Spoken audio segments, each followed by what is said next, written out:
Welcome to my channel, Phoenix Flarewing. I am Phoenix Flarewing. I chose the phoenix as my symbol because it is a mythical bird that dies burning into its own ashes. But it revives itself anew from those very ashes. It's a symbol of rebirth. Now, I didn't draw the phoenix as it's typically portrayed. I wanted mine to be unique. And normally, the bird is drawn as sort of like an orange or red bird that kind of appears as fire.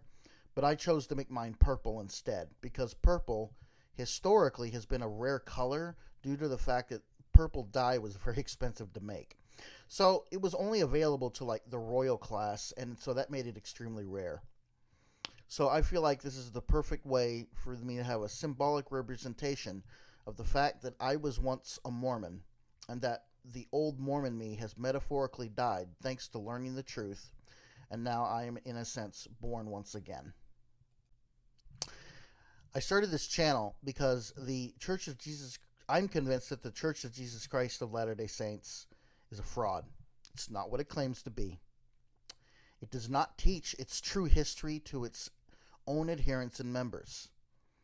Its name is very cumbersome, so I will typically refer to it as maybe LDS Church or Mormon Church, or I might even just stick to the church.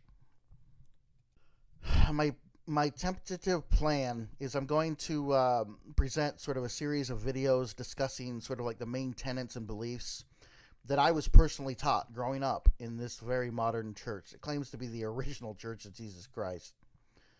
I'm going to explain now and later the ways in which the church corrupted the way I thought, altered the way I acted, and ultimately how it ruined my life that I am struggling to rebuild. But I'm going to first give sort of a very condensed overview of how Mormonism affected my life, and even after so much success, how it led to so much failure. So let's begin. I was born to this church. My entire family was Mormon growing up. I still remember being in like Mormon classes. So they have different levels and like different age groups. And so like one's called Sunbeam, one's called CTR. So these are sort of like primary level classes, right? And then primary itself is actually separate. But I'll go into those details much later. I still have a few good memories at this age, but it was really more about like the friends that I had in the church. It wasn't about the church itself nor its beliefs. Now, I still remember I was 7 and my birthday was coming up. I was almost 8. And so when you're about to turn 8, so the church's main goal is just to baptize you. They want nothing else. So I still remember that the bishop of the ward that I was in called me in to his office. So, for those who don't know what the bishop is like the head of the congregation. They're sort of more comparable to a Christian preacher. But they have far more influence over people. So, it's sort of this very dependent relationship. So, you need advice on where to find a job? You go to the bishop. You need guidance in the calling in your ward? Go to the bishop. Need help moving? Go to the bishop. Need some temporary financial help? Go to the bishop. Need aid to hide your nuclear weapons? Go to the bishop. Now, some of you are probably thinking, well, Phoenix, you're being a little ridiculous. Yeah, I am. So when you go and you try to get financial aid from the church, your chances are probably just above trying to put a snowball on the sun and expecting it to survive. But I digress. So, let's get back to the fact that I got tricked into being baptized. I still remember being called in to the office, and the bishop starts talking to me. Now, I don't remember everything that was said. But something was off. It just didn't feel right, because the way he was describing it was that it was a choice, but it wasn't really a choice, and it didn't make a lot of sense. And so, inevitably, he's like, okay, well, do you want to join the church or not? And I rejected the whole thing because like it just didn't make any sense to me. It's like something just fell off. So I left the building. I actually went outside because it was after church. Church was over, and so I was waiting for my parents. And I don't know how long I was actually in the car, but they weren't showing up. So I finally just decided to go back in and find them and tell them we need to leave. Church is over. And and then I was going to tell my dad. I just got talked to the bishop, and I was just like, yeah, I don't want to join this. Like, it doesn't make any sense to me. But when I went inside, I kid you not, my father and the bishop were right there at the door talking to each other. And so I interrupted them. And I can't even remember what they were talking about. I don't even know if it had anything to do with me or not. But they proceeded to convince me to join the church by lying. They lied to me that the church was actually about having parties and having fun, and that this was somehow related to Jesus. And that's what convinced me. Not the tenets or the beliefs of the Mormon church, but that it was about having parties. So they just lied to me. Unfortunately, they successfully convinced me. So I can't remember if it was a week later or a couple of weeks later. They finally had the baptism for me, and I didn't even see the point of going into the water or anything. But you're a kid, you just do it because they tell you to do it. I still remember I went through the whole I got baptized and everything, and we all were sort of escorted into this room, and people got up and they started doing like these spiritual talks and everything. And I remember all the attention, was focused on me, and it was making me feel pretty good. But it wasn't until this one person, I can't remember who it was, it was an adult, they got up, they started doing their talk, and they started talking about this thing called the Holy Ghost. And I was sitting there listening, very intently. And I remember that they were talking about the Holy Ghost, and I remember they said something about how the Holy Ghost would now enter me. Well, when they said now, I actually felt this warm feeling in my head. It sort of felt like it came from the top, went into my head, and went slightly down my back. It was very real. And I've never forgotten it. I remember that after after all the talks and everything were done, and I went and changed back into my normal clothing, we were out in the hallway, and there was a bunch of adults, and so I told them about this feeling because I'd never kind of experienced this before, and I was asking them what it was, and so initially they were kind of saying, well, yeah, that's the Holy Ghost, but you have it wrong. They're standing there telling me that I somehow felt the Holy Ghost wrong. So they were trying to tell me that it was supposed to be a warm feeling in your bosom. So bosoms never made sense to me. It sounds like you're saying your bottom. So like I was so confused like when they were using this word, and after talking to them, I finally forced them to explain to me what that even meant. So eventually they explained it to me that it meant your chest. Your bosom is your chest.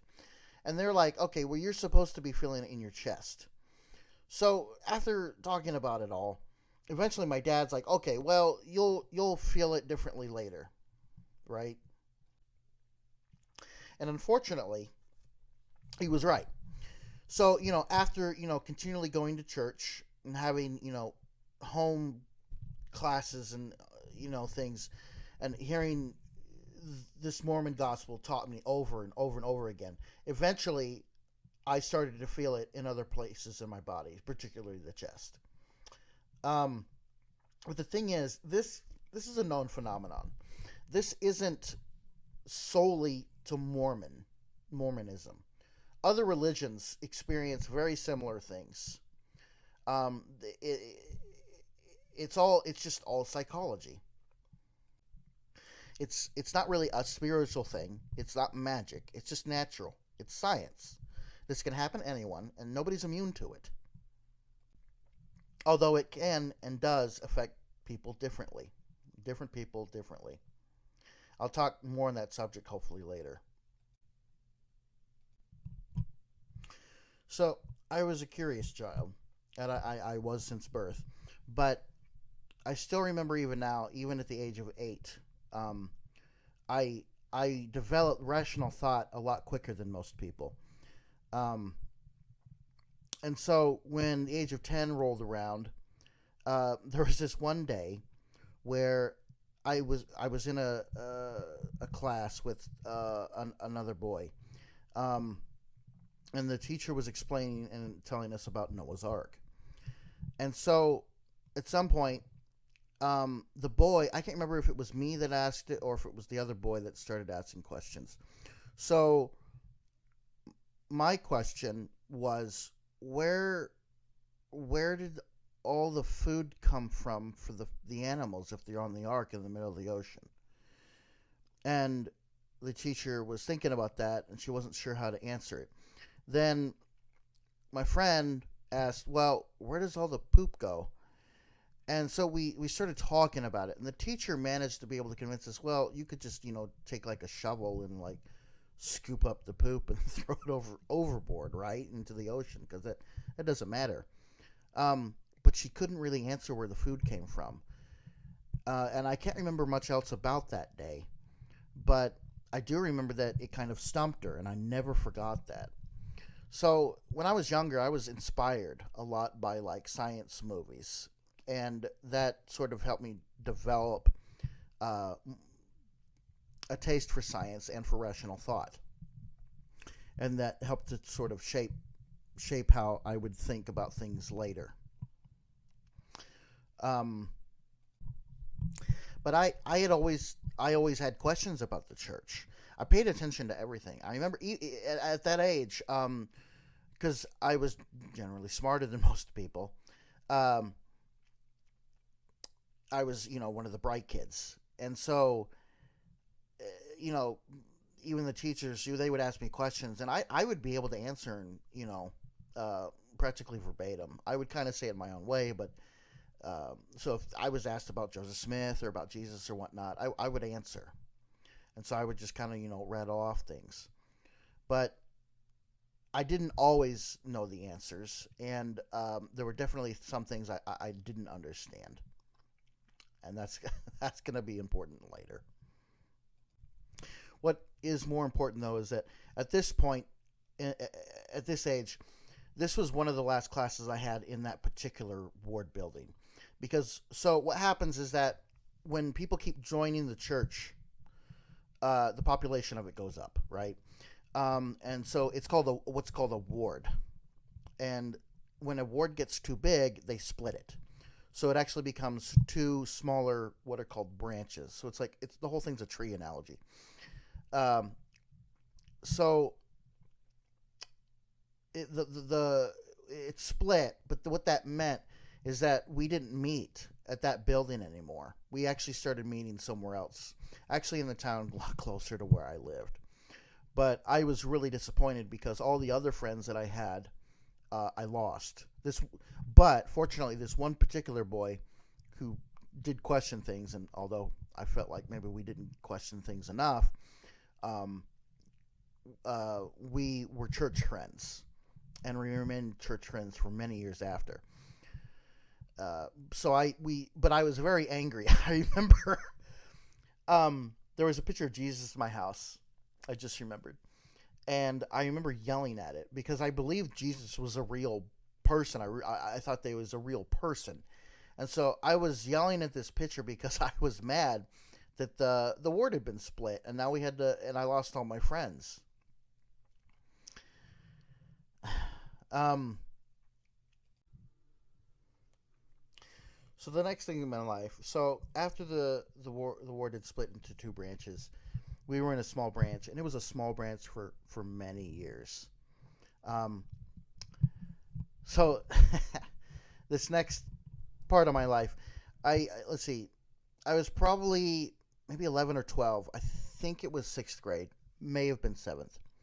I was in a social studies class, and I experienced the first outward challenge. So the people that were outside of the church, this is the first challenge I ever remember experiencing. I was in the social studies class, and the teacher gets up, and for whatever reason, I don't know why, she starts talking about these people called Mormons and how they had multiple wives, but technically it's illegal to have multiple wives. But there was a period where they had multiple wives and it became illegal, but they kept doing it anyways. And so I was hearing all this, and I can't remember everything else that was said, but I was really curious. What's a Mormon? Like, this is really strange. And the class talked about it, and at the time I remember everything they were saying.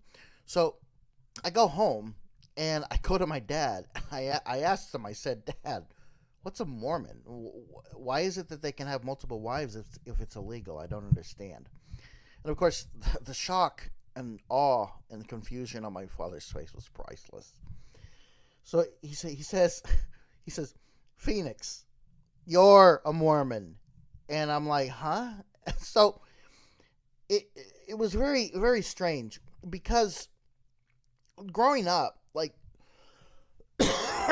excuse me, growing up, I part of the problem, I think, was that I was the only Mormon, and so everybody else, they were like different styles of Christian, and so essentially I not necessarily considered myself a Christian. That concept didn't even like exist. To me, it was just everybody went to church, and I was a Christian, and I believed in Jesus, and like that was it, right?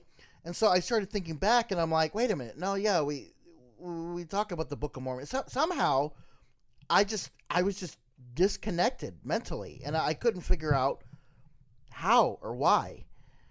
And I just felt so stupid. So my father explains to me, it's like, oh, he tells me all these, he told me the history. He was rather honest about it. And so he had me go the next day and explain to the class and be like, oh, well, you've got these details wrong and stuff. And so I did so. And I went in and asked the teacher, and she let me do it. And I got up in front of the class and explained it. But everybody just kind of thought it was sort of weird. Other kids, all of them had different opinions about it. But it all suddenly became sort of a mystery to me. It sure was a wake-up call, because I felt like I just wasn't paying attention enough or something. How could I have sort of had one mindset in one way and a different mindset in a different way, and yet I had one belief of it, right? And so, it was sort of an early recognition of cognitive dissonance. And I decided from that point forward, I need to get things straight, and I need to study the church more. And it's just kind of wild thinking back now, because I knew, like I said, I knew answers to some of the basic questions and stuff. I didn't fully understand everything, but I knew everything in church. But somehow, I guess my mind was compartmentalizing church and school and home separately. And so finally, I realized I need to blend this all together. And so my interest in science grew, because I knew that science, answered a lot of things. But I was so confused, because science explained how the Earth formed, for example, in one way, and yet I was learning that the Earth formed in a different way. It was created by Elohim. So Elohim is the name that God has in the church. Usually they only say that in the temple. They usually will just use the blatant term God when, like in church. But technically that's the name that they believe God has. I remember in 7th grade, I became far more interested in researching all sorts of sciences. Now, when I was younger, my father had tried to get me more interested in like astronomy and stuff. And I love talking about planets and all that stuff. But As I started to learn about DNA and proteins and how the cell worked, I started learning more about like how ecology worked and how biology worked. Eventually, I started to learn about biological evolution, and so I remember having discussions with my father about it, but like I couldn't square the circle, like it, um, because they were so different, and so I started kind of creating this weird conglomerate of beliefs.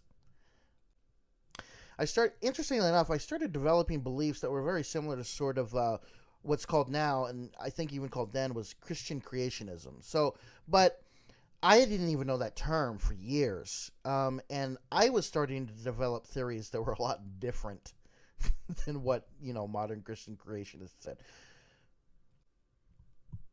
Perhaps one of the best examples was I learned that there had been 5 major extinction events in Earth's history. And I read in the Bible that the Earth was supposedly made in 6 days. But some people, and the thing is, the word day does not necessarily mean 24 hours. It actually just means a period of time. And so it could potentially mean something longer than 24 hours. Could be a billion years, right? And so I thought, well, maybe it's sort of just like being symbolic. And so I started making these erroneous connections.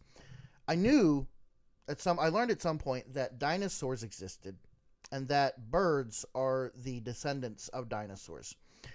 And so when I read in the Bible that, it talks about, created the animals on the land and whatnot, and the birds in the air, I interpreted that as meaning dinosaur. And you look, it almost lines up exactly with the periods of time in between the extinction events, because the dinosaurs existed about the same time. And so I was totally convinced that there was some kind of connection. And now I'm thinking back, I actually did a talk because I had to do a speech in one of my 7th grade classes about it. And I even talked about this in front of my class. But these were kind of the silly connections that I was making. And I kept continually creating this sort of conglomerate, because I just couldn't understand why everybody had different things. And so I just kept thinking that maybe scientists are missing something or something. I was leaning towards the religion because my dad was so religious. But from this point forward, I continued to, use rational thinking, but I also continued to believe regardless. So for the most part, I was sort of the good Mormon boy.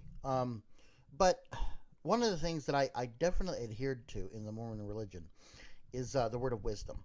So the word of wisdom is sort of like essentially a health code. Now, there's a lot I could talk about, what its origins are and stuff, but it's a health code where you can't drink alcohol, you can't drink tea, you can't smoke, so no tobacco in particular, and you're not supposed to do illegal drugs. Now, I followed that all to a T. Excuse the pun. I never did any of it, and I still, even after I left the church, I still haven't done any of it, and I'm just not interested in those things. But I'm not interested in for different reasons. But there's one thing, and this is something I had to explain to people growing up. So this was a very real thing that was taught in the church. In the word of wisdom, people would also talk about how you're not supposed to drink anything that's caffeinated. And so you weren't supposed to drink caffeinated soda or pop, however you want to call it. And it's funny because my family, we drank a lot of pop, but it wasn't caffeinated. None of it was caffeinated. But this was really taught. Now, it's interesting because the way that it was explained to me by my father is that, so there's the letter of the law and the spirit of law. So like it's the letter of the word of wisdom versus the spirit of the word of wisdom. So not drinking anything that was caffeinated was sort of following the spirit of it. Not all families actually adhered to it, and quite often, if you talk to other, actually, if you even just talk to regular Mormons, I'm sure some of them, there's got to be some remnants. Although some of them would still say that, yeah, their family does or does not drink caffeinated soda. But it's interesting to hear the perspective of ex-Mormons, the ones that have left, because we all know that this was something that was taught. But there seems to be some sort of trend that supposedly this wasn't a real thing. I might talk more about it later. But yes, it was. If you ever hear any Mormon try to tell you that this was not something that was at least practiced, yes, it was. Yes, it was. But I followed it. I did everything that the church told me to do. Now, before I get into talking about some of the other like strict rules that they have, I'm going to explain exactly what the clincher, the main thing that actually ended up convincing me that the church was actually 100% true. Between about ages 12 and 14, I actually started to suffer sort of from an early depression. This is between the ages, I mean, really between the ages of like 11 and 12, but I was over 12, I remember. But this is kind of like, if you're talking about psychology, it's called the formal operational stage, where your mind starts to be able to reason more abstractly. So basically, you start becoming more metacognitive. So you're able to better think about your own thinking, and so you can analyze your own thinking. What was happening was I started to realize that things in the church kind of didn't make any sense. I was experiencing like sort of an early midlife crisis kind of thing, where I didn't quite understand like how everything went together, and I in a sense didn't feel like I had any meaning or purpose in life, which is weird because you're in the religion. So I went to my father about these inconsistencies in the church that I was noticing, because I was being rational. I was thinking about how science is and about how the Mormon religion is, and so I was trying to figure out how these things could even go together. I remember he sat me down and we were in the living room, and I kept asking question after question, and he would answer them, and then I would point out the flaw in what he was saying, and then he would try again with something else. And so what I think was happening was that he was panicking because he was starting to realize that like he was sort of losing me. I think this is what was happening, and really he was, because I was thinking for myself. He kept just throwing things at me. He would throw scriptures at me. He would try using logical arguments, but there was always a flaw in what he was saying, and I kept pointing it out. I specifically was really confused with the atonement, because to me it just didn't make any sense. I didn't even see why it was really needed. And my father, he actually convinced me that like the way he tried to explain it is that sin was some kind of form of energy. That was the way he convinced me it was, and I believed that for years before I realized that it meant something else.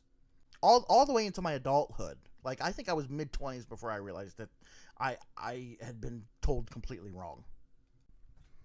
Unfortunately for me, even though I had completely just pointed out so many flaws, he finally pulls out the Pearl of Great Price. So there are 4 main books that the church teaches from: the King James version of the Bible, the Book of Mormon, the D&C, or the Doctrine and Covenants is what it's called, and the Pearl of Great Price. So he pulls the Pearl of Great Price out, and he starts to read a quote, or not a quote, a verse from it. He reads the scripture. It says, Behold, this is my work and my glory, to bring to pass the immortality and eternal life of man. That's Moses 139. So he explains to me that it meant that humans had the potential to become gods.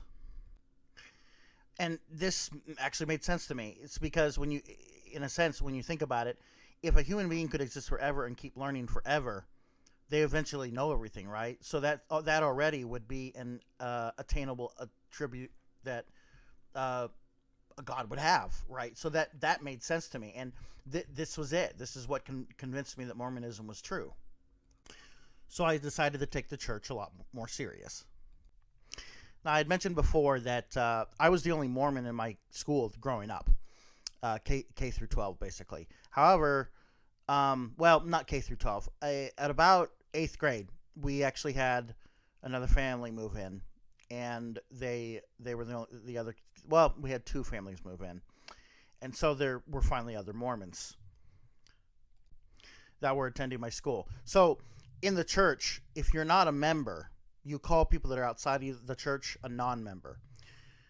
So I had both member and non-member friends. They were quite different people. I can't remember where I was. I was with my Mormon friends, I think. I don't think I was at school. I think I was at, it wasn't a church either. We were actually at one of their homes, maybe? And we were talking, and like they even had their like older brothers and stuff there, and we were all talking. And I don't remember how we even got on the conversation, but I just kind of, nonchalantly bring up that, well, yeah, but like you're going to become a god anyway, so what does it matter? I remember saying that. And their reaction was that they thought I was joking. They thought I was making it up. And so I kept trying to correct them about it. It's like, well, no, actually, this is a thing. Like, that's what we believe. Like, have you guys not been taught this? And it got to the point where they actually started arguing with me. And they thought I was lying, or like I was trying to trick them into something. And it even got to the point where one of them called me anti-Mormon. They're like, you must have gotten that like from anti-Mormon doctrine. This was the first time, I remember, this was the first time I think in my life I had heard the phrase anti-Mormon. I even pulled out the Pearl of Great Price. Yeah, because I was at their home. I remember now. I pulled out the Pearl of Great Price, and I found it. And I read it off, and they still didn't believe it. And the interesting part was that I had even told some of my non-member friends at around this, like even before this. I think it was at least a year. I had told non-member friends, and they were just like, "Cool story, bro," and went on with life. So it was just really strange to see the different reactions. So I just couldn't figure out why my Mormon friends were acting backwards. And it was interesting because then I even got in trouble at church. Like the adults at church found out, and I even had one of the fathers of one of the sons come to me and say, "Why did you tell my son this?" And they were getting mad at me. And apparently, you can't be a Mormon and preach Mormonism to another Mormon. Go figure. So eventually, and I kid you not, this is probably weeks later, maybe even like a month or two later, they finally, the adults finally told everybody, all my friends that I had told, plus some. So they actually told us in class, a church class. And I don't know if that was like supposed to happen or not, but they just decided to do it anyways because they didn't want to look like the bad guys. But the thing is, to me, it was far too late. And I think it was in their minds too. I'll never know because I haven't seen any of them ever since we graduated. So I don't know. And yeah, and I remember my friends, the Mormon friends came back to me after that, and they're like, well, "Wait a minute, you were telling the truth. Why did they tell us now, but why did they tell you, and they just told us now, And so we were all confused. And that stuck with me for a long time. But to move on, let's talk about sort of like more Mormon rules. And later there was a book called For the Strength of Youth that the church put out at some point that I was sort of like taught on growing up. It was just a little pamphlet, and it had a list of all these things that basically you couldn't do. There was maybe arguably one or two things that said that you could do, but as if it mattered. It was pretty much, it told you everything. It told you the way to act, the way to dress, the way to think. It was just everything. And you were supposed to follow all these rules, to the letter. However, if I could rename that pamphlet, I would have called it For the Setting the Youth Up for Failure. Because that's what it does. The rules are just ridiculous. So, of all the things that probably impacted me the most, so just as examples, like you weren't supposed to watch rated R movies, for example. Now, it's interesting because there are tons of families that I knew that did it anyways, but that was one of the rules. But they were really strict about dating and stuff. And so, even when I was younger, even before I had ever been exposed to this book or whatnot, this pamphlet, the way that I was brought up in the church and by my parents is that you don't date until you're 16. And the thing is, though, and on top of that, they wouldn't even let me like be around girls practically. Like, I remember I hit puberty, about age 11, and I wanted to get to know girls, but I was so confused because my parents would put very strange rules on me. So I couldn't date.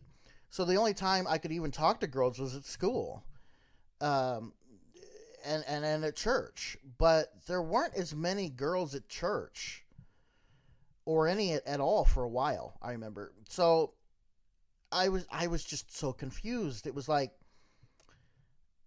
what am I supposed to do? Because when I was when I was a little bit younger, I guess I'll back up. So when I was in kindergarten, there was this girl. She was sort of like a kindergarten sweetheart. If I had grown up in a different church or literally any other religion, I probably would have dated her and married her. That's my best guess. If my life had went differently, she would have been a high school sweetheart kind of thing. But I lost her because of the church. I lost her, even though we would talk sometimes. We were friends. We liked each other. We knew we liked each other, but we never got to talk enough. Nor did I ever actually get to date her, because my father, he convinced me that he said. So, in the church, they tell you don't get married outside of the church. And in order to do that, don't date outside of the church either. And then the weird part is, like, when you hit 16, they try to to convince you to do double dates, which is even more ridiculous because to them it's just all about control, because they don't want you to be intimate at all. That's the truth. So, like, they freak out even if you hold hands at this age. Let alone kissing.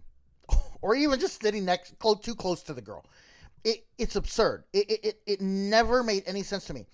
I would watch TV. I would watch public TV, and I would see, all sorts of kinds of relationships.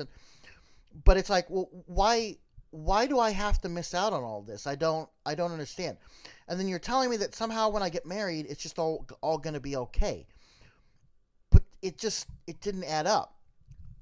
And the thing is, though, is I wanted to be valiant. And my dad was like, well, the most valiant members, they only marry members in the church. They don't marry outside the church. And they don't date outside the church.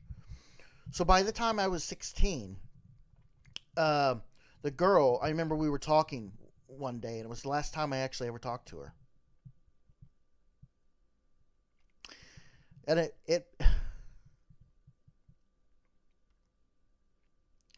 it makes me so sad because I lost that relationship because of the church. And basically what happened was we were talking, and she's like, okay, well, you're 16 now. Do you want to date or not? Because I'm developing an interest in another guy, and if you're not interested, very strange how she was like sort of offering. because she knew she wanted to, but I think she was starting to realize that there were other options, you know. So she was being realistic, and I understood that and everything.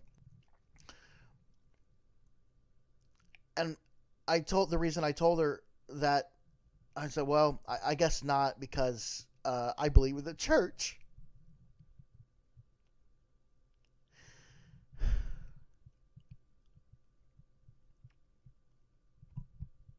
I don't think I ever actually talked to her again. If there was, in fact, the time, it was very brief. I've never seen her since high school. I don't know what happened to her. The last I heard from her, though, is that the guy she started dating wasn't very nice to her. I don't know what level it was, but I don't know what happened to her after that. And now it still to this day remains a mystery to me. But the church stole that relationship from me. And there was another girl. I had a girl. So we lived in the country outside of the city. And there was a girl that lived very close. I could see her house, but she was pretty far away. I don't know exactly how far it was, but we never interacted except at school. But it was extremely rare. And the thing is, I never really got to know her. And then one day, out of the blue, she shows up at my parents' house. She knocks on the door, and I go out and I start talking to her. And I could tell she was just being honest. She's like, what? Like, you're always over here. Like, you could come over and, like, hang out or whatnot. And I think maybe part of the reason is because just prior to this, her younger brother, tried to hang out with me. I went over to their. It was interesting. I went over to their house and I hung out with him. I actually had went over there at least 2 or 3 times to hang out with him, but the relationship wasn't stable. We didn't have enough in common, so it broke up for other reasons. But the thing is, I never actually even saw her there. I don't know what she was doing. But she came back, and I don't know how much. Again, I don't know how much time had passed between that point and this point, where she just showed up at my house. But this is the only time. And we started talking, and she's like, "Well, I just want to get to know you. Like, I'm not saying I want to date you or anything. I just want to be your friend." And I was like, "Yeah," but the thing is, I did have an attraction to her, and I did want to get to know her. But by this time, it was too late. The indoctrination was too deep, and so I convinced her over time, talking to her. But during this time, my parents started to freak out. I remember they were coming outside and yelling, but they weren't they weren't necessarily yelling at me. They were like yelling into the air. They were acting as if like the house was under attack or something. And then they would come outside, and then they went back inside, come outside, went around the house. I couldn't understand it. So, like, while they were doing this bizarre dance of behavior, I just sit there talking to her, and we were only like 10 feet from the house. And I was just like, just don't pay attention to them, because I had figured my mom out, and I'll maybe talk about her next. But basically, I ended up having to squash that relationship too. So that's 2 girls at least. Now there were actually other girls I was interested, but again, because of the circumstances and the beliefs, I never dated these girls. I never even got to know them. I never even actually went to their houses and hung out with them. It never happened. But yeah, Mormonism is just ridiculous. They teach what's called purity culture, and I'm definitely I want to talk about that later, but I don't know exactly what the limits are on that. But I lost those relationships. I'll never know who those girls with and who those girls were, and because I'll never be with them, and I wasn't even able to be their friends. But Mormonism wasn't the only barrier in my life. It turns out my mother was a born narcissist. So When I say that, I'm talking about the mental disorder, like the DSM-5 mental disorder. Um, you'll have to look that up. I might actually do a series about that later. But essentially, they're born without empathy. And because of that, they sort of adapt by learning to manipulate people. And often it's very abusive. And so I won't go into details like some of the things that she did, but because there's a lot of things that she did. But I did not have a very good growing up period. Otherwise, and the thing that made it the most confusing is that my mother was very domineering, and so since she manipulated my father in so many ways, she would lie to him and stuff, and I caught her in some of the lies. But in Mormonism, the male or the patriarch is supposed to be the head of the family because they have the priesthood, right? And the women don't have the priesthood. And so it was really confusing for me because my mother was the one that seemed like she ran the family. And we would often joke that she was the one that had the pants in the family because most of the time that was true. My father would make decisions almost always based on what her whim was rather than what needed to happen. But just to simplify things, the abuse kind of got worse and worse and worse. And there was a point where it sort of escalated. But I won't go into detail. So my mother, she manipulated my father so much that, and the thing is, to this day, I'll never know exactly what she was telling him, but she manipulated him so much that he became depressed. Now, he actually became depressed multiple times, at least twice when I was growing up, while I was still living with them. This was the second major time. And he started becoming so depressed, he started to eat like an animal. He would make strange sounds. He wasn't very active. And one day, I remember he was in his room, and he calls me over, and I'm standing at the door, and we start talking. And he goes, Phoenix, you need to help me figure something out. And he says, okay, in the temple, and you can't tell anybody this. This is what he said. You can't tell anybody this, but in the temple, you wear all white, and you get in a circle, and you start praying to God. But you have to do it in a particular way. And he demonstrated in front of me. He was raising and lowering his hands. He had his palms face out, raised and lowered them. And he says, you have to say Pele Ale while you're doing this motion. And he's like, do you think that's weird? And it was strange to have an adult, let alone my own father, ask me this. Like it was almost surreal. And I was like, well, I mean, I guess maybe not. What is Pele Ale supposed to mean? And I can't remember everything he told me, but he told me some other secrets about the temple. If I ever remember them, I'll definitely talk about. I hope to talk maybe about how the secrets that the Mormons keep inside the temple. But this is definitely one of them.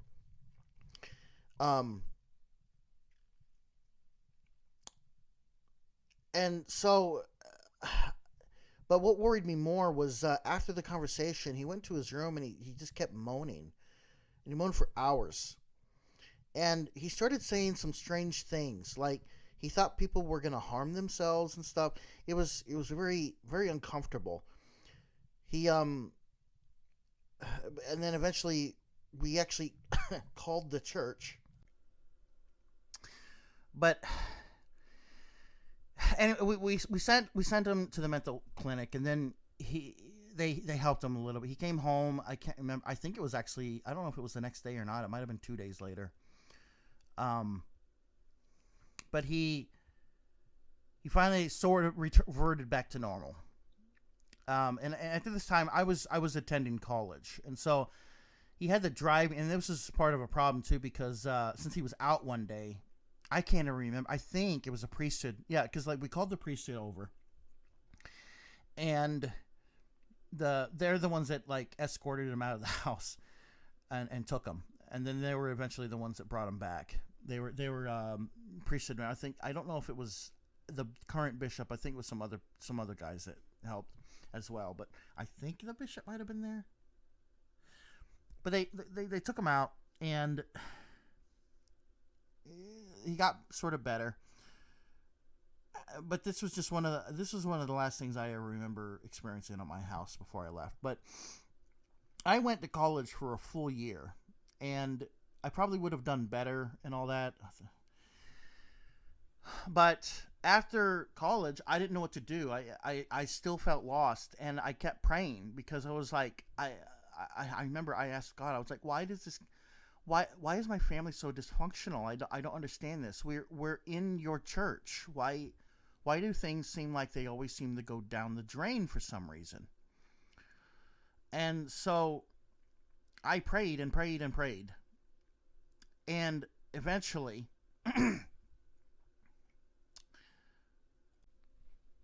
after so much praying, because I prayed to God, I said, look, I had finally gotten a small job, and I was making money, but I didn't know how to get out on my own.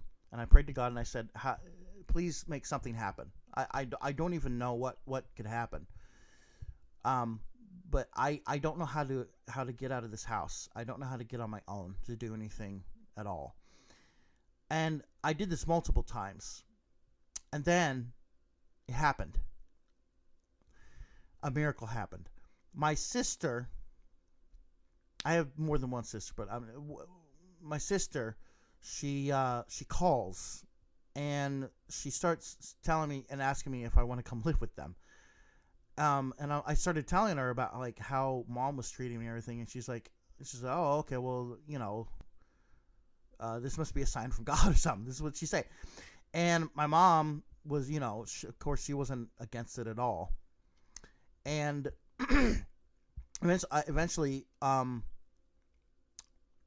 I made my way to their house, and I lived with them for a while. I ended up moving out of that house and then moving in with my other sister. Another sister. But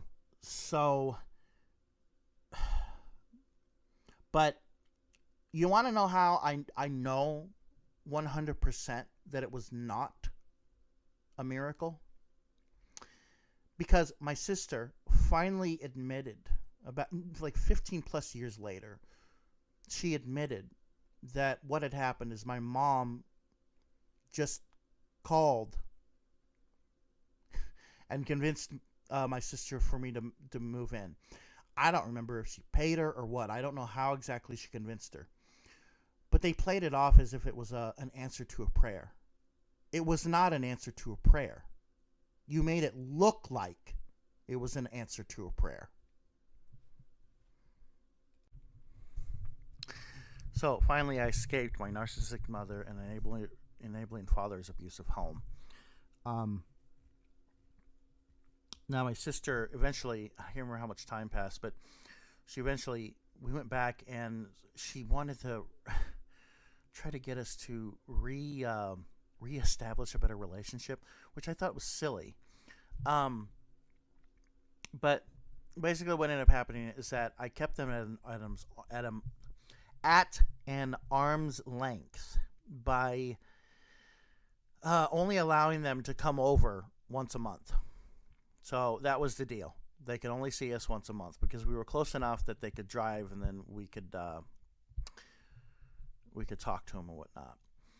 And that went on for years. And then at some point, well, anyways, I'll talk about that later. So I lived with my sister for a while. And of course, the weird part is like the church, they teach you not to live with the opposite sex. Now, the local branch was okay with it. So this branch, we both were attending it, and this was what was called a young single adult branch. Okay. I started getting to know a few people. I remember at the time I didn't feel like they were really friend material. I got a job, so I was living with my sister. We were fine for a little bit. Eventually, though, because of the belief system, I was just like, well, I should just be on my own, right? And so eventually we decided to split, and she went and lived in a different apartment. So I lived on my own for a little bit, but I realized I had made a huge mistake because somehow I just miscalculated the cost of living on my own. So I wasn't making enough to do so with the apartment, because I was living in an apartment that had 2 bedrooms, and I was paying for one that was completely empty. And so I was like, okay, well, either I should move out and find a single bedroom apartment, or I should get a roommate. So what do you naturally do? You go to the bishop.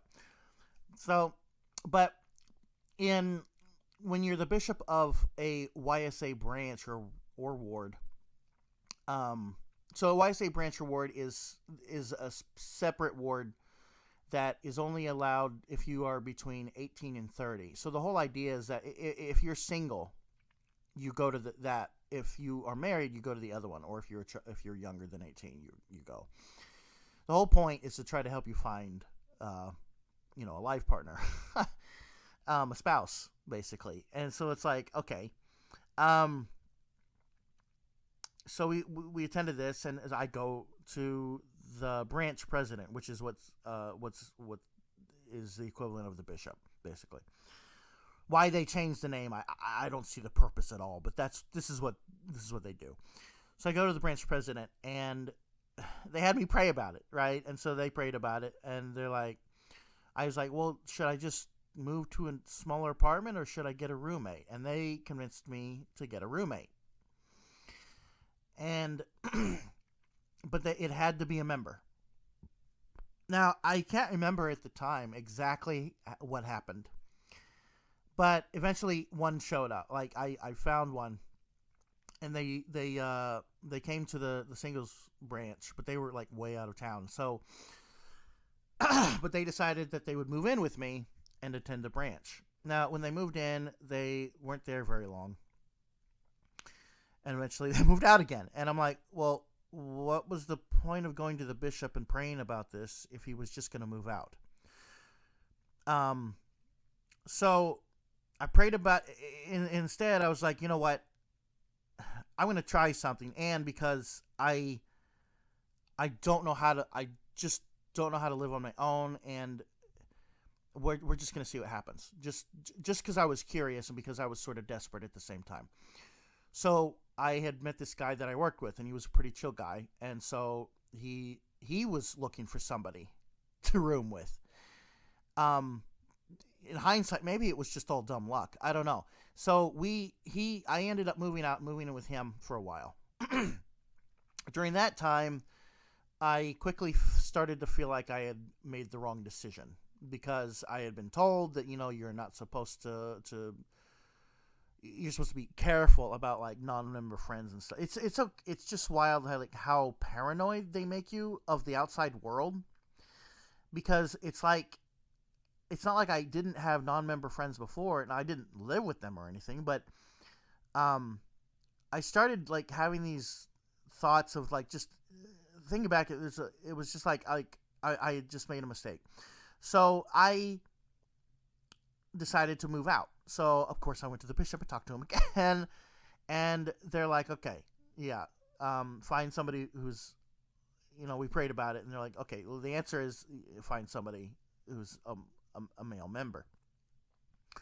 Well, at that time, there was an influx of a bunch of YSA people. That it went from being kind of small to actually kind of large for a long time, for many years. And so this is, I guess, what I would call like sort of I felt like maybe the golden age of my life, because I actually was doing pretty good at this point. I had plenty of friends for many years. I had roommate and everything, but then that roommate moved out. So it started to become this. You're starting to see the pattern here, right? So every time I didn't have a roommate, I would go and ask, and I'm like, okay, well then now what? What kept happening was that every time I had a roommate, they would leave for one reason or another. They'd go on a mission, they'd go to BYU, or they would go get married and leave, because now they're married. And that happened for years. But before that became a repetitive problem, I had to decide on a few things. What Mormons drill into their members at this age is, and even just slightly before this, is they want you to go on. If you're a male, they want you to go on a mission. They act like it's like mandatory, and yet they act like it's a choice. It's very strange. The the issue was I hadn't saved up enough money. I didn't know how to save up more money. I didn't know where to work or anything. I just didn't have enough life experience, and nobody was guiding me. Like the advice and all this guidance that they were telling me just kept faltering, and I was just getting confused. And eventually, I went in and asked, "Okay, should I go on a mission or not?" So I go to them, and then they get back to me, and they're like, "Okay, so the church has rejected you." So I never actually went on a mission. Their official reason wasn't because I didn't have the money to do it. Because I was not social enough, which I thought was ridiculous, because on one end I could at that point in my life I could kind of see what they were saying, yet I had gotten friends and I was talking to people and I had a roommate, so what exactly are you talking about? So I don't know. There's. I just had some thoughts, but I'm not going to talk about it right. And I had an interesting thought about this whole thing. But the whole point here is I never went on a mission because I got rejected by the church. And the thing is, now I've learned now that the church has over $100 billion. It's a billionaire church, right? And they told me they don't have enough money to send me on a mission or to fund me on a mission. And I'm like, so wait, I'm supposed to be the one earning all the money. I'm the one that's supposed to earn all the money when you had money the whole time to go on a mission to do the thing that you're teaching me to do. But you rejected me partially because of that reason, partially because of some other reason that was sort of ambiguous, I felt. But I never went on a mission. So I remember going home and praying, and I got an answer that I was going to have a mission, but it was going to be later in life, and it was going to be more important. Keep that in mind. At some point, another thing that I hadn't done when I was younger that it was available to me, but I simply had never gotten I never got around to it for several reasons, is something called the patriarchal blessing. Now, the whole rules of this is that there's one person who's a male who is set apart and ordained to be a patriarch. And the weirdest rule about it is that if you become a patriarch, you can't not be a patriarch anymore, which is really strange. It was actually a foreign concept to me, because the whole thing is that the rest of the church seems to run that you can flip-flop. So you could be a bishop, and then you could stop being a bishop and be something else. So sort of the jobs in the church, they're called callings. So any calling you had, you could technically switch from one to another. Now, of course, they have a hierarchy and everything that runs the whole system. But I thought it was really outside of the whole thing that the patriarch, that if you were dedicated as a patriarch, you couldn't not do it anymore. You couldn't do anything else. So I thought that was strange. But the whole with getting this blessing from this guy is you can only do it once, which is another thing. It's just like, why I don't get it. And they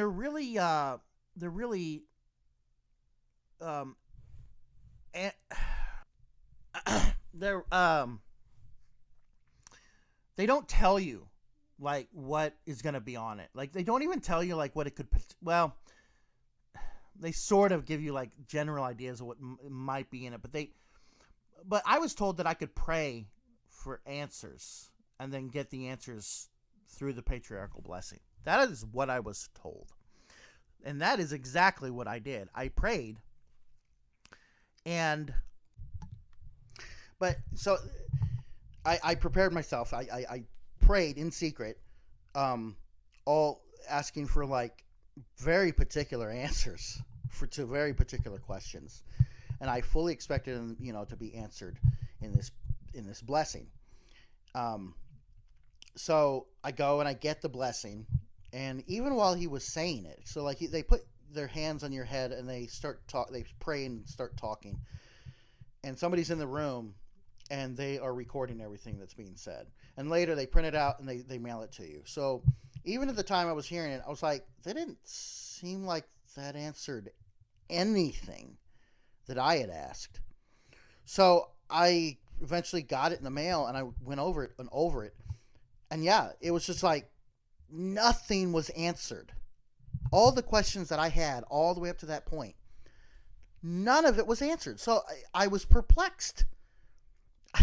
I was like, wait a minute, and I can't even do this again. Like, what? Like, you didn't answer anything, and I'm not allowed to do it again. Like, what sense does this make?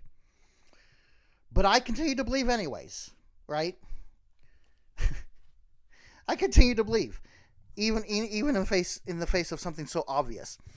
And I justified it. So remember how I had prayed before that because I hadn't went on my mission?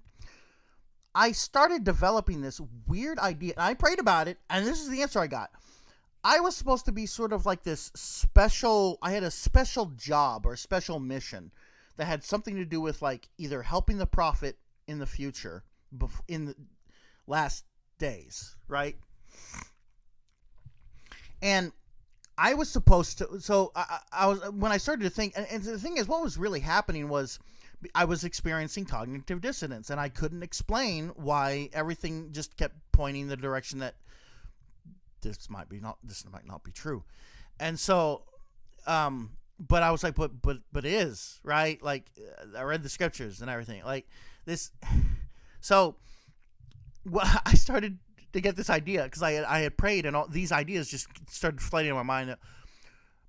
What was going to happen is slowly there were going to be cultural shifts in the coming years, and it was going to kind of confuse people. And so things like, questions that people can't answer very good or very well in the church, they won't know the answers, and so they'll start leaving, right? So all of a sudden I was sort of inspired that what was supposed to happen was I was gonna write a book in the future that would have all the answers to all these questions that would basically protect members of the church. So I sort of was supposed to be like sort of this ultimate protector, and I was supposed to have like this keen ability to be able to see like what the truth is and whatnot of what people are saying. But what was supposed to happen was that the current leaders and stuff over time were going to start becoming more and more prideful. The thing is, though, is I had noticed that before, but it was only at this time where it sort of started coming to the forefront of my mind. And I was sitting there juggling all of this, and this was the result. And so for many, many years after, I kept thinking that I was going to write this book one day, and I didn't think about it all the time, but that was the idea. It was going to eventually happen. So I just went on living life.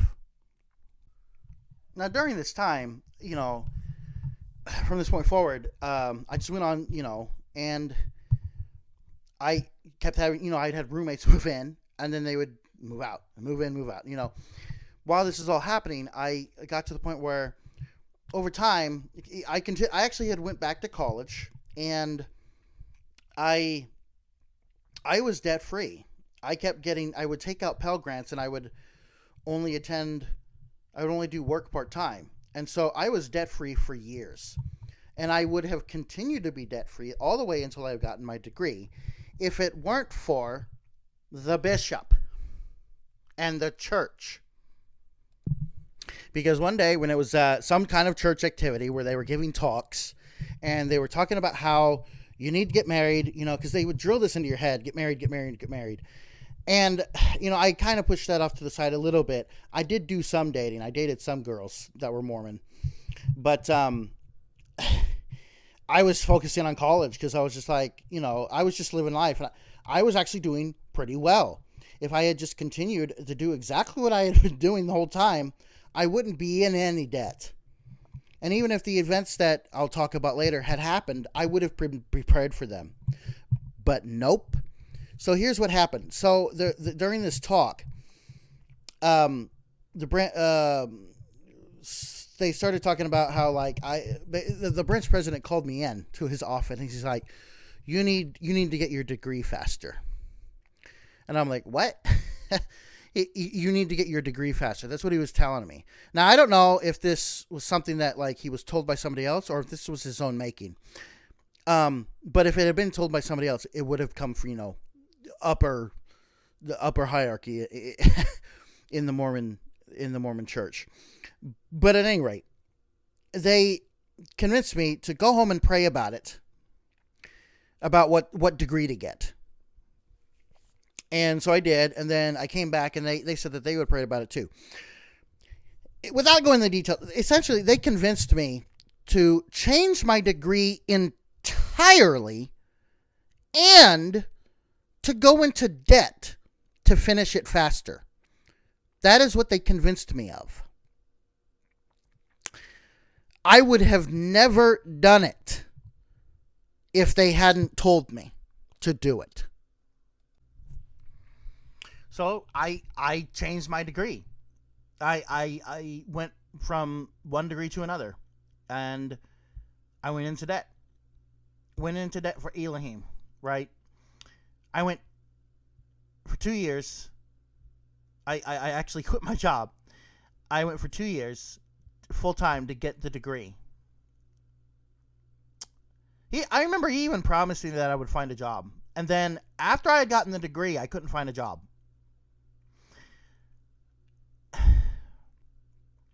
The thing is, I eventually gave up on it. I actually realized that I probably didn't even want to do it in the very last semester that I was almost done. And I had the chance to change it. I should have, at that moment, just went back to what I was doing in the first place and gotten my original degree. But I didn't.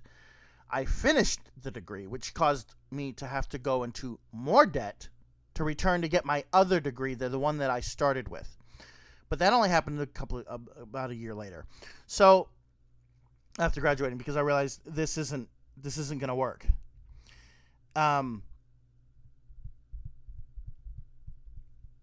And I just couldn't figure it out. I was just like, wait a minute. I've been so valiant. I keep coming to church. I just couldn't figure it out. But it ended up putting me in the debt that I still have today because of the church. So during this time, and this is overlaid sort of even before and after those previous events with going to class. I dated Mormon women, and what I started to notice is that when they were younger, when I knew them when they were younger, not them personally, but just younger Mormon women in general, Mormon girls, they seemed like they were more like social butterflies, where they would talk, they were fun to be with. I would learn things from them. They liked doing things and all this stuff. But then these girls that I was dating, they were kind of the opposite. And I'm just like, why have they changed? They became more dull, and they didn't seem like they didn't want to do a lot. They would say things, like, oh, I want to travel or whatnot. But then I was like, well, yeah, but then why aren't you doing? Like, it's very, I don't know. Something about it didn't add up. It just seemed like something had happened to these women, and I didn't know what to think. But I sort of started giving up on it because the branch kept shrinking. The YSA branch kept shrinking, and we were told to pray about it, and the bishop told everybody to pray that it would grow. So that's what you did, right? And of course, this contributed to the issue of the men that were living there. They were coming there, not living there. They they couldn't live with me to support me financially. So I kept losing roommates. And then there was a period where I didn't have any. I didn't have anybody because all the guys that were there, they all either lived on their own already or they lived with their parents still. So it was just the same thing all over again, except worse. And yet, we were asked to pray for it to grow. And so we did, of course. And I'm not sure how long we did it. It had to have been at least months, if not a year or more. And the unthinkable happened. Completely blindsided me. They dissolved the branch. They dissolved the YSA branch. Now hold on. You kept promising that if we pray, you gave no other stipulation except if we prayed to God for the branch to grow, that it would grow. And it didn't. And not only did it not grow, you suddenly, out of the blue, decide to dissolve it. So basically, they just released the branch president. They lumped us back in with the ward. So it's like I was just going back to church again, except now I'm an adult. So I just attended all the adult classes instead. And I mulled over it for weeks. I don't think I really told anybody about it, what my thoughts were or anything, but I was like, hold on. You're the one that promised us that things would happen, and the exact opposite happened. It's like, wait, no, hold on. You're the one that's in control of the church. Wait, Jesus Christ is the one who's supposed to be heading this church. That is what they tell you. And he kept telling you to tell us to pray to Elohim, which is the God of Mormonism. Pray to Elohim to grow the branch. And instead, Jesus is like, never mind. Just dissolve it. We'll just lump them back in. Are you kidding me? I had spent years in this. I had helped people to leave and get on their own lives, and I was left in the dust. And I just couldn't put it together. It was definitely a break. It really did. It broke my belief a little bit because I just couldn't. It was just one of those, one more big thing that kept adding up. That something's wrong. But I kept going anyways. For years.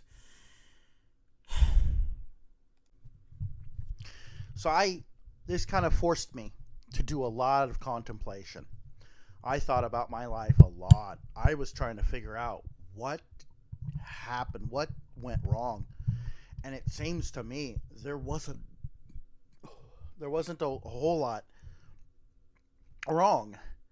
And I'm like, I pay my tithing. I follow the word of wisdom. I read my scriptures. I come to church.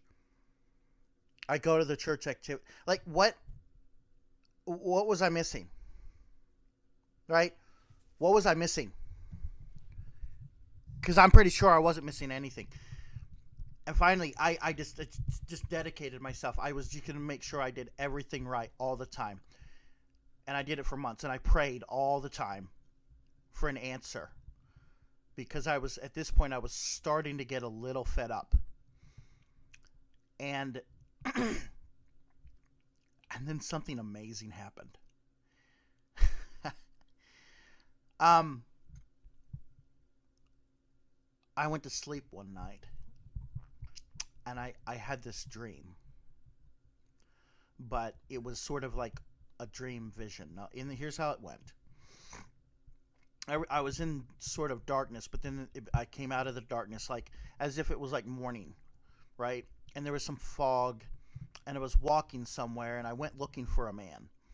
and I finally see somebody, and they're on a train cart that has like the side door open, and there was nothing inside of it that I could see at the moment, just him, but he was kind of off in the distance. I run towards him, and the train starts to move, and he says something out to me. I just remember what he said. He said, "Get on the train. It's not stopping." And he helps me up with his hand, and I get up and I stand up and I look at him, and I said to him, I said, "It's you." And it was Jesus. I was looking at the face of Jesus. I remember the shape of his face too. And what was weird about it was that the top half of his face looked male, but the bottom half looked more female. And I didn't quite understand what that was supposed to mean to me at the time. And then, but the thing is that really drew me in were his eyes. I was looking into his eyes, and the longer I looked, the more tranquil I felt, the more peaceful and pleasant. It was indescribable. And I couldn't stop looking into his eyes. And the more I looked, the more I started to realize his eyes were brown, and he sort of had like small, really tiny speckled colored. The colors, the more I looked, I saw red, orange, yellow, blue, and purple. Those are the colors I saw. It wasn't very many dots. They were really tiny, but they were there. And I woke up. But when I woke up, I couldn't barely move. And eventually I was able to move, and I remember sitting up. But then not only could I not move very well, but I didn't want to move because the feeling was so powerful. It was like nearly full body. I felt like my entire body was glowing with pleasant sensation. I don't think I'm ever going to be able to describe how good this felt. Maybe this is the way, and this is the way I compared it when I was thinking about it at the time. I had felt the sensations from the Holy Ghost, right, that were produced in my life. Whatever the strongest one was before that, this was that times 1,000. And there was also this other effect where I was conscious. I was in my living room looking around. I knew I was conscious. But when I closed my eyes, I could see an after image of his eyes. And I was trying to figure that out because I was like, well, wait, the only thing I can compare this to is that, like, if you look at like a bright object and then look away and you sort of see like, an after image or the silhouette and the shape of it, but it's glowing in your vision. That's exactly what it was like. But I was thinking, well, I must have actually seen Jesus, because how else would it work? Right? Because like you have to look at light, but light's real. But the thing is, I was just asleep, wasn't I? So how, if I saw him, then how did I get back in my bed? Like, did I teleport? Like, I just couldn't understand. But really, I couldn't even barely think at all because I was in such peace. It didn't matter. I wish I could bottle that up, because if everybody could feel the way I felt there, we would not have as many problems, I feel like. If we all felt as good, as tranquil as that, it would be almost impossible to argue. I feel, but the thing is I sat there, and I remember looking at the clock when I first woke up, and I sort of kept a mental note of what time it was, because remember, I couldn't barely move, so I was just kind of looking in the direction of the clock, and so I couldn't even help but keep track of the time, really. roughly about 2.5 to 3 hours, nearly. I just sat there with this feeling. And it slowly started to taper off. Eventually, the after image stopped. Now, those stopped a lot quicker, maybe within the first hour, maybe even within the first 45 minutes. It tapered off. The feeling didn't until about 2 hours in, and then another half hour to maybe 45, another 45 minutes. And then I was just left there in awe. And I thought that this was I was like, this is the answer. And it made sense to me at the time that this must have been from God, because only I experienced it. Even if I told other people about it, what reason do they have to believe me? Right? And just before it ended, I actually started, because my rationality started to sort of like become more apparent towards the end of it. I actually legitimately got worried, because I was like, what if this isn't an actual like spiritual experience or mystical experience or something? I was like, what if somebody fed me drugs? Like, what happened? Like, what is going on? I could not figure out any alternative at all. I just couldn't think of it. After it went away, I started to think about it more logically. And I remember thinking, like, since I didn't see the color green, I was making this erroneous connection that since, like, when you look out, when we use telescopes and stuff, and, like, apparently there's, like, no green stars. And so I was like, well, I didn't see the color green. And it's like I saw sort of the rest of the rainbow in his eyes, but, like, that was the color that was missing. So I was like, oh, well, that's like star. That's like cosmic. So that's like, that made sense, because that's sort of like a reflection of his eyes. And I was sitting there thinking, so I was so lucky to have actually seen him. But it seemed rather thin otherwise. It's like, well, I didn't get any other messages besides, the train thing. But I was just like, but does that even mean anything? And I couldn't figure it out. But then I realized that I'd heard in the past somewhere that Joseph Smith and I think some others had claimed to see Jesus Christ. And they wrote down their descriptions of him, and it included the color of his eyes. I couldn't remember what the color was at the time. And so I mulled over it for actually weeks and months. It was quite a while before, because and during this time I told people. I remember I actually went to church and told people about the experience, and they treated it as like, oh, well, that's a nice experience that you had. That's literally their reaction. I was convinced that people were going to be far more open to it, but it's like they didn't believe it at all. And I was just dumbfounded.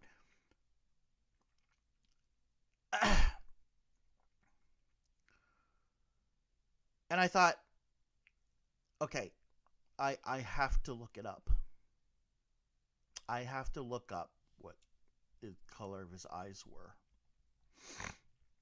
And so I finally got around to it. And I don't remember how much time. I get around to it, and I look it up, and Joseph Smith said that Jesus Christ's eyes were blue. Not brown, blue. That is not what I experienced.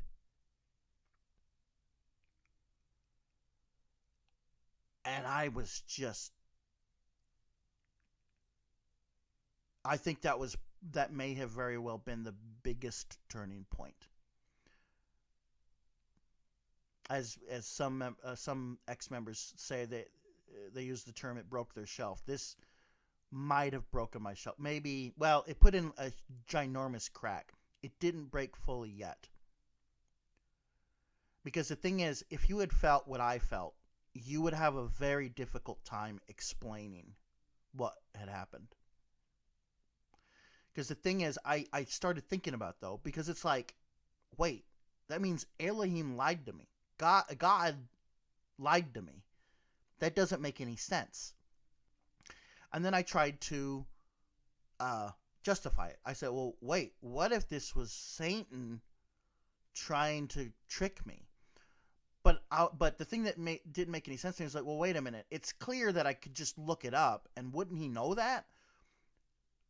Right? I mean, he would have to think I was stupid. Like, so how could it have been the devil? And the other thing is that if the devil can produce a feeling of the Holy Ghost 1,000 times more, couldn't he produce it about the same or exactly the same? Which means that you wouldn't be able to tell the difference between what God was telling you versus what he was telling you, or any other being or anything that duplicated it. So like, well, that just makes it a terrible measurement, a terrible thermostat, a terrible determinant. And then I kept thinking, well, wait. What if this is actually Jesus, but it's the Jesus of Christianity? What if Mormonism's a lie, and it's actually Jesus of Christianity? And so that hang on my mind. But there are obviously other reasons why. Well, that doesn't make any sense either, because I've been praying the Elohim. Why would God just suddenly, after all this time, suddenly just spontaneously decide to give me this experience in such a strange way? And even though it was amazing, and there was only one other possibility, that Elohim doesn't exist, and that maybe no gods exist at all. And that initially that bothered me, because I didn't know, first of all, if it was true, and if it was true, what did that even mean? And I did a lot of studying. And I remember, and there was another possibility I thought of, where I was like, well, wait a minute. What if God does exist, but it's evil? What if it's just an evil God? Like, it's like either it's Satan himself, or this whatever it is simply is just evil. And that actually made more sense, because it was like, well, it seems like everything else, not just my life in general, but everything else, everything suffers. And it just seems like it just doesn't. How could a benevolent God have created the way things were? Like, it's just, it started to add up. But I kept researching, and the closest thing I could find to my experience are NDEs, or near-death experiences. Now, what's interesting about these is that there are actually there are actually other ways to induce very similar kinds of experiences. So, like, just I did a quick glance at Google. They list things like cardiac arrest, traumatic accidents, blood loss, things like that. Those are kind of obvious, drugs and stuff. But so it can actually happen when you faint. Some people have actually had experiences that are very similar, merely because they fainted. Not because they were actually near death, but just because they fainted. And in fact, others have had it where they've had deep sleep. And that matches mine pretty well. Now, look, I don't claim to know exactly what I experienced, but it was a real experience. My brain created that whole experience. And it's amazing. But the thing is this is common. Humans have this across all cultures and all religions. And very often it's always the things that they see are always the deities and the things in their religion that they believe, or that they've been exposed to. It's never somebody having it from another religion, right? And if somebody did that, it's still possible that they know about it, but they're lying. But anyways, that's a whole nother discussion. But I had this experience, and it just really, really threw me for a loop. And finally, there's so many other things I could talk about, but finally,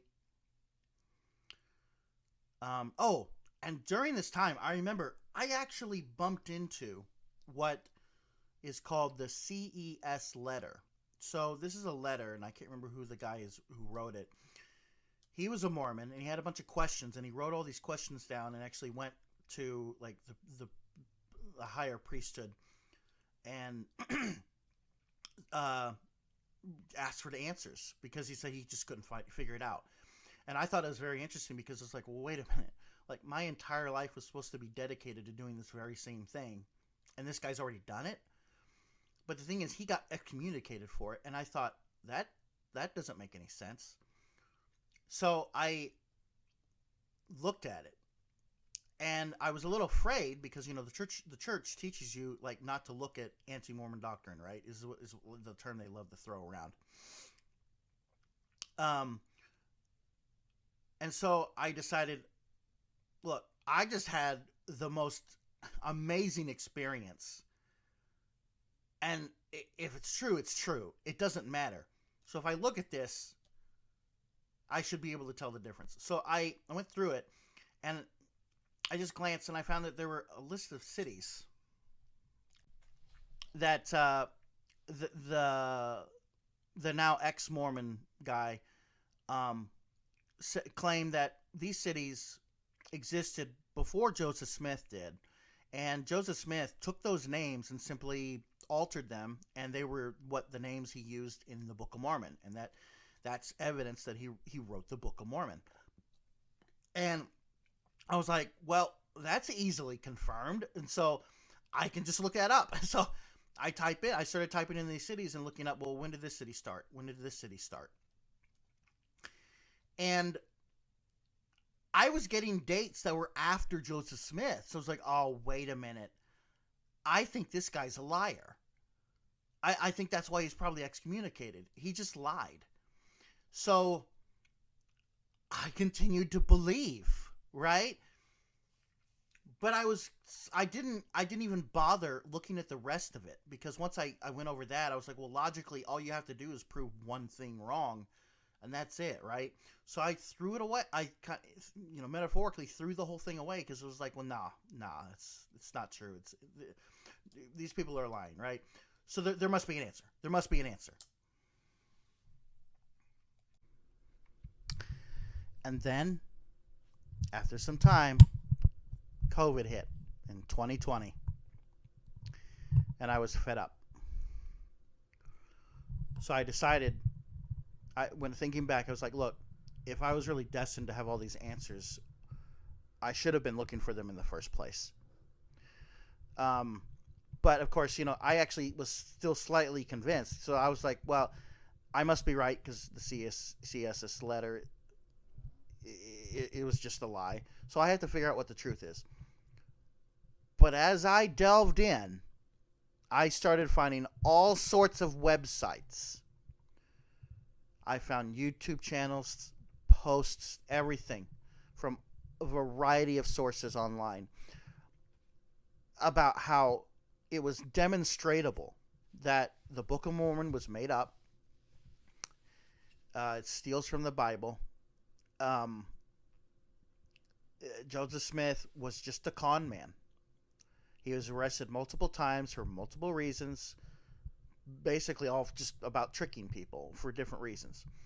I'm not going to go into the complete history right now, obviously, but the thing that was, I guess, arguably was sort of the nail in the coffin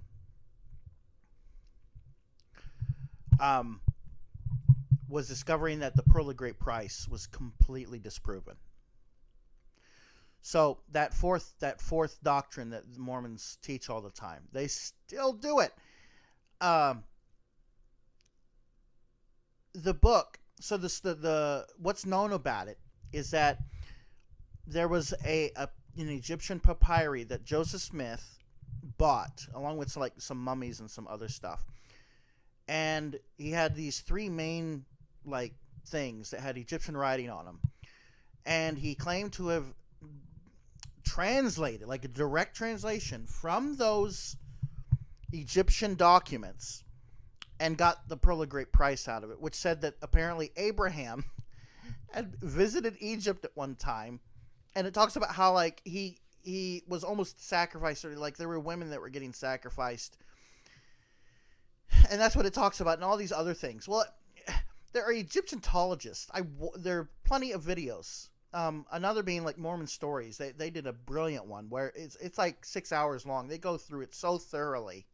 I don't know how anybody cannot take that serious and be like, this is it. Like this is disproven. The Pearl of Great Price was not translated. It was made up. And Joseph Smith made it up. And if that's made up, why wouldn't the Book of Mormon be potentially made up? And if that's made up, then the D&C obviously is made up. You don't even have to go any further than that, really. He made the whole thing up. The whole thing.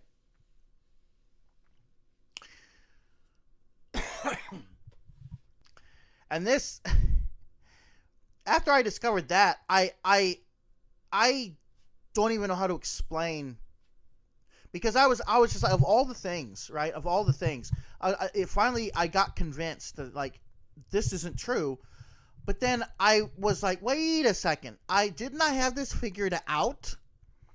Because I looked at the CES letter. Did the guy just get the things wrong, or maybe he was just guessing? So I looked at it a second time, and I started to mull over like, what? I must have made a mistake. And I did. Here's what it was. When you go on Google and you type in, when was a city started, you'll get one date or 1 year. But if you type in, when was a city founded, you'll get a different one, probably. And it turns out I went through the entire list, and all of them, instead of being after Joseph Smith claimed to have translated the Book of Mormon, they all existed before he wrote the Book of Mormon. And I was just baffled, because it was a testament to me about how the truth matters the most. Because you've got to get your facts straight. See, the problem is the problem in which the way the members are thinking about these things. They're not studying and contemplating what their beliefs even insinuate, or what they actually mean. And they, many of them, and the thing is, a lot of them are innocent. They don't know. Like, I didn't know. But the guys at the top, they know what they're doing. Don't let anybody convince you otherwise. I know I've seen people, they go sort of through a phase. And there was a point where even I sort of started to question, like, what if it's possible they don't actually know, but they're sort of in this level of brainwashing as well. But there are clear signs why that's not true. They know what they're doing. And that's what I became convinced of. And I didn't know what to do for nearly 2 years. Finally, I gained up the courage, because it was unpredictable what was going to happen. I really wish I had just done it right then and there. There's a lot of things I wish I would have done differently. But the years had already passed.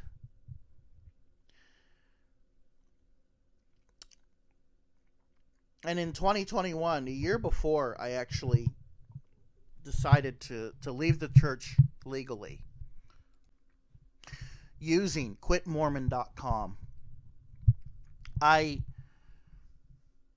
my depression came back really bad, and I have been having issues with my arms and legs. I started losing circulation, and for a long time I didn't even know what it was. Actually, not until the end of last year, I was finally diagnosed with type 2 diabetes.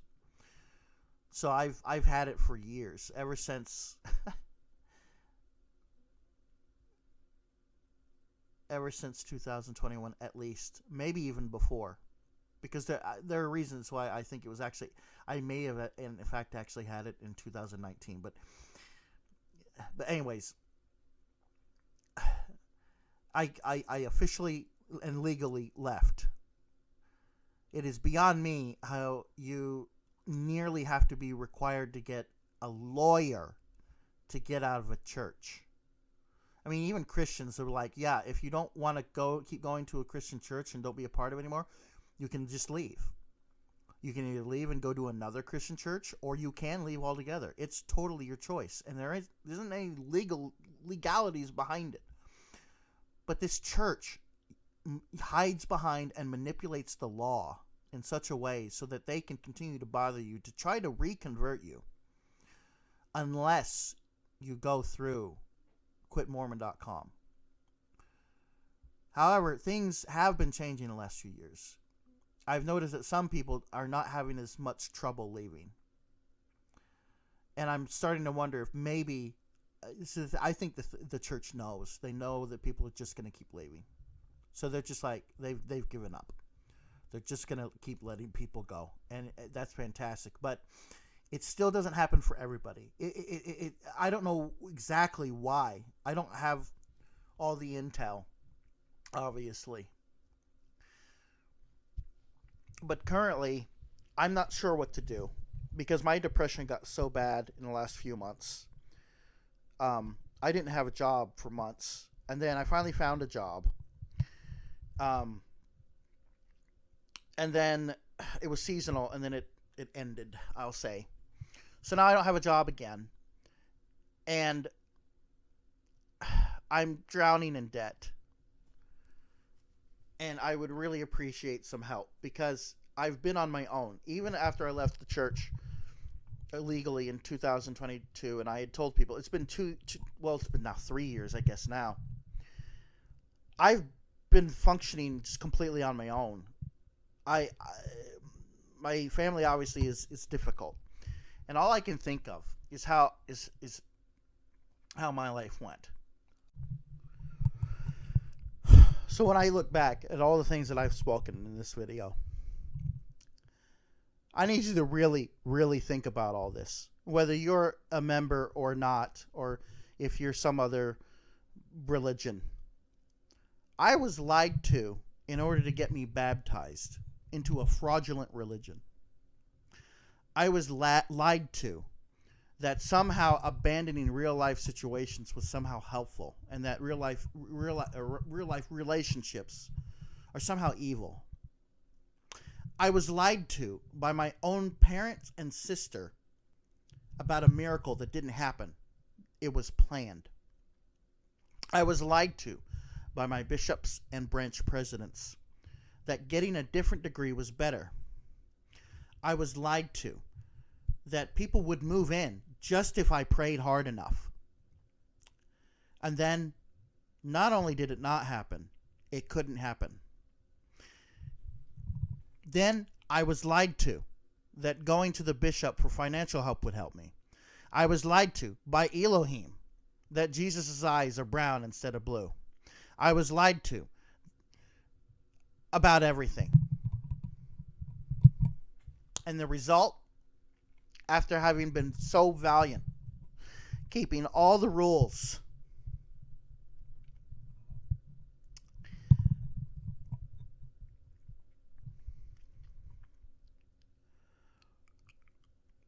I've never even had physical intimacy with a woman, because I believed them that was somehow safe and helpful. I gave up relationships that I'll never have. I've lost Mormon friends that I can't even trust anymore, even when I do talk to them, if I ever will again. Because essentially we've just kind of stopped talking to each other altogether. My family stopped talking to me temporarily, and even though they started talking to me again now,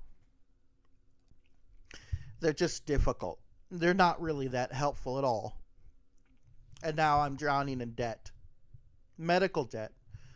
That was another thing I forgot. There's too much to talk about. I almost died from organ failure. It wasn't necessarily because of the religion, but I was just floored because it's that plus all this. And now I want to make a new life, and I'm having so much difficulty. And I think I'm probably going to make a GoFundMe, or maybe a PayPal or GoFundMe.